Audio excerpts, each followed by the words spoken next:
प्रणाम दोस्तों। आज एक बार फिर मेरे YouTube चैनल में आपका स्वागत है। दोस्तों, आज मेरे पास एक आलेख है और एक वीर रस से कुछ कुछ मिलती जुलती वीर रस की भावना से एक ओतप्रोत एक रचना है। दोस्तों, मैं आगे बढ़ूं, एक बात का निवेदन मैं अवश्य करना चाहूँगा, क्योंकि इस चैनल में मैंने जो भी वीडियो डाले हैं उनमें ज्ञानवर्धक जानकारियां तो हैं ही हैं, कहीं रोचक तथ्य भी हैं, कहीं मनोरंजकता से भरपूर कोई चंद पंक्तियां भी होंगी। लेकिन मुझे जो इसकी अपने में कमी दिखाई देती है, या मैं महसूस करता हूँ कि मेरे वीडियो इतना लायक नहीं है कि उसके सब्सक्राइबर 60 या 65 के करीबन ही है, जबकि अब तक तकरीबन 100 हो जाने चाहिए थे, जिस हिसाब से मैं अपेक्षा करता हूँ। लेकिन यदि आपको लगता नहीं है कि इस कैटेगरी का अथवा इस श्रेणी का वीडियो ये नहीं होते हैं, तो मुझे आप ज़रूर कमेंट बॉक्स में बताएं, तो मैं आगे से ये यूट्यूब चलाना बंद कर दूंगा।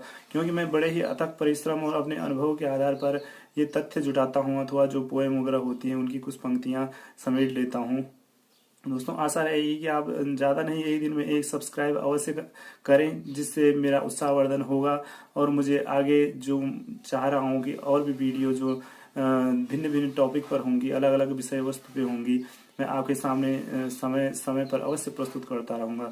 तो दोस्तों, एक दरख्वास्त और कि मेरे इस YouTube चैनल को सब्सक्राइब अवश्य करें और इस मेरे प्रत्येक वीडियो को अंत तक देखना जरूर न भूलें। तो शुरुआत करना चाहूँगा मैं कविता के साथ। कि कविता आजकल मैं इन विषयों पर लिख रहा हूँ जो सामयिकी है, जो करंट अफेयर्स हैं, जो ये युद्ध के से हालात बनते जा रहे हैं। तो एक राष्ट्रभक्त होने के नाते मेरा मन भी आहत है, तो अगर कुछ न कर पाऊँ तो अपनी लेखनी से 2-4 पंक्तियाँ ही लिख दूँ, तो वो भी एक श्रद्धांजलि कह दूँ, श्रद्धांजलि होगा। और जितना और हो पाएगा उतना जरूर करने की कोशिश करूँगा। तो ठीक है, ये तो दोस्तों, अब वीर रस से ओतप्रोत ये रचना। जोम हो उमंग हो, जोम हो उमंग हो, देशभक्ति के रंगों से सजकर रौद्र रूप लिए दुश्मनों की खातिर खात्मा करने वीरता से भर उत्पलित सी तरंग हो। जोम हो उमंग हो, देशभक्ति के रंगों से सजकर रौद्र रूप लिए दुश्मनों के खातिर खात्मा करने वीरता से भर उत्पलित सी तरंग हो। जो बहा ले जाए अपने साथ उन दुश्मनों को, मिलते रहें उन्हें जैसे दुख ही दुखों का संग हो। कुत्सित उन दुश्मनों की विचारधारा हमारे प्रति हो जाए जैसे क्षण भर में होम हो। दोस्तों, होम यहाँ कहते हैं भस्म होने को, और जोम मैंने 2 बार रिपीट किया है। जोम का अर्थ उमंग भी होता है।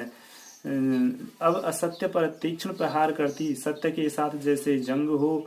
जोम हो उमंग हो, सत्य के साथ जैसे जंग से हार गई, जैसे असत्य का संग, असत्य का भी भंग हो। हर हर ओर सत्य की अजेय खुशियों से भरे हुए बिखरे रंगों से उद्दीप्त आनंदोन्मग्न हो। आंख दिखाने की कोई जरा सी हरकत जो करे, देख दुश्मन जो इस समसामयिकी को, वो खुद ही पश्चाताप कर तिल तिल कर मरे। आंख दिखाने की कोई जरा सी हसरत जो कोई करे, देख दुश्मन जो इस समसामयिकी को, वो खुद ही पश्चाताप कर तिल तिल कर मरे। अब मैं भी व्यथित सा हो जाऊं और अपनी इस लेखनी का विश्राम जैसे कहीं न पाऊं। अब मैं भी व्यथित सा जैसे हो जाऊं और अपनी लेखनी का विश्राम जैसे कहीं न पाऊं। महाभारत की कथा को कह तो पाऊं, लेकिन लिखने को अब गणपति बप्पा किसे बनाऊं, लेकिन लिखने को अब गणपति बप्पा किसे बनाऊं।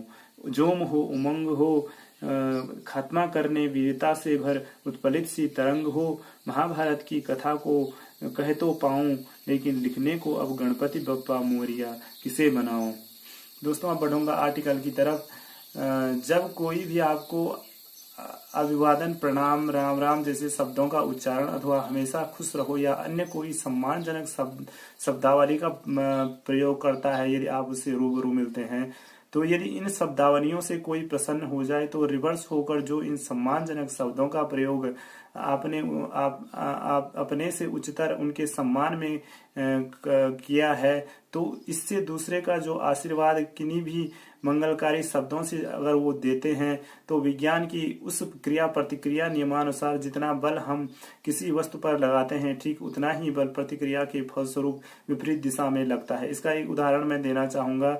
यदि ईंट की कोई दीवार हो और आप चाहें तो उस पर बल लगा के इतना, आप चाहें ये कोशिश करें जानते हुए भी कि इतना तेज मेरे प्रहार से कुछ टूट जाए, लेकिन वो अगर इतना मजबूत प्रहार उस पर किया जाए तो हो सकता है वो टूट जाए। अगर न किया है तो उल्टा आपके जो आपने जिस हिस्से का प्रयोग उसे धक्का मारने में किया है, वहां चोट आदि की संभावना हो सकती है।